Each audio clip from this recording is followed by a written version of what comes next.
बिस्मिल्लाहिर्रहमानिर्रहीम। अस्सलाम वालेकुम दोस्तों आज चूँकि 10 मुहर्रम उल हराम इमाम हुसैन रज़ी अल्लाह अन्हु की शहादत का दिन है, तो आज मेरी वीडियो वाक़या करबला और शहादत इमाम हुसैन रज़ी अल्लाह अन्हु के मुताल्लिक़ है। तो दोस्तों, हज़रत इमाम हुसैन रज़ी अल्लाह अन्हु ने कोफियों के बेशुमार ख़ुतूत मौसूल होने पर सफ़र पर रवाना होने का फ़ैसला किया। सफ़र पर रवाना होने से पहले उन्होंने अपने चचाज़ाद भाई हज़रत मुस्लिम बिन अक़ील रज़ी अल्लाह अन्हु को कोफे का जायज़ा लेने को भेजा। तो 12,000 कोफियों ने आपके हाथ पर बैयत की। कोफा के उमवी हाकिम बशीर ने उनके साथ नरमी से काम लिया। कोफियों के जज्बात से मुतासर होकर आपने हज़रत हुसैन रज़ी अल्लाह अन्हु को इतला दी कि हालात साजगार है, आप तशरीफ़ लाएँ। लिहाजा हज़रत हुसैन रज़ी अल्लाह अन्हु सफ़र पर रवाना हो गए। इन हालात की बिना पर यजीद ने फ़ौरन कोफा के मौजूदा हाकिम नोमान को माज़ूल कर दिया और उबैदुल्लाह बिन ज़ियाद को कोफा का हाकिम मुक़र्रर कर दिया। इसने कोफा पहुँच कर यह ऐलान किया कि जो भी यजीद की बैत पर कायम रहेगा उसकी जान बख्श दी जाएगी, वरना उसे कत्ल कर दिया जाएगा। इब्न ज़ियाद की इस ऐलान के बाद अहले कोफा ने हज़रत हुसैन रज़ी अल्लाह अन्हु से की हुई वादे को तोड़ दिया।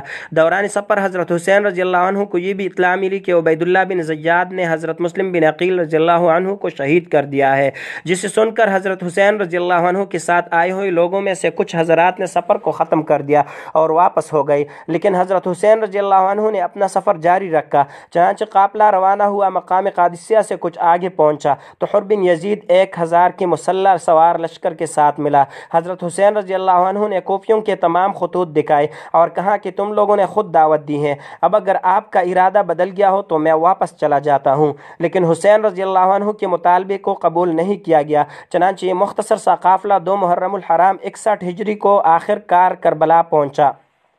इब्न ज़ियाद ने ख़त के ज़रिए हज़रत हुसैन रज़ी अल्लाह अन्हु को कहा कि वो अपनी लश्कर के साथ हमारी इताअत कर ले, लेकिन हज़रत हुसैन रज़ी अल्लाह अन्हु ने साफ इनकार किया। लिहाजा चंद अफराद यानी 72 अफराद की रूबरू हज़ारों का लश्कर खड़ा किया गया। 10 मुहर्रम उल हराम 61 हिजरी को मैदान करबला में उमर बिन साद अपने लश्कर के साथ हमलावर हुआ। इसी तरह बाकायदा लड़ाई शुरू हो गई। दोनों तरफ से हलाकतें और शहादतें होती रहीं।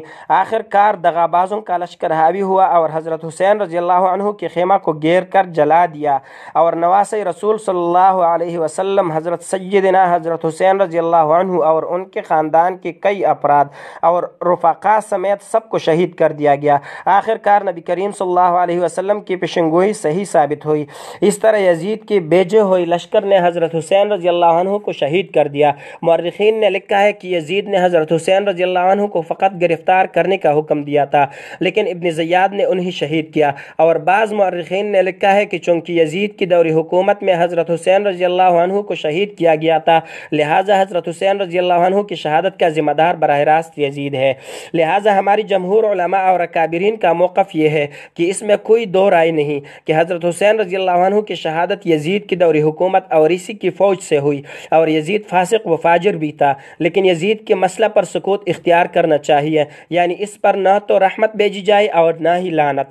हज़रत इमाम अबू हनीफा रहमतुल्लाह अलैह फरमाते हैं कि सुकूत और तवक़्क़ुफ़ करना चाहिए, न इसको काफिर कहा जाए और न इस पर लान तान किया जाए, बल्कि इस अमर को खुदा के हवाले कर देना चाहिए। मौलाना मोहम्मद अली जौहर ने क्या खूब कहा, क़त्ल हुसैन असल में मर्ग यजीद था, इस्लाम जिंदा होता है हर करबला के बाद।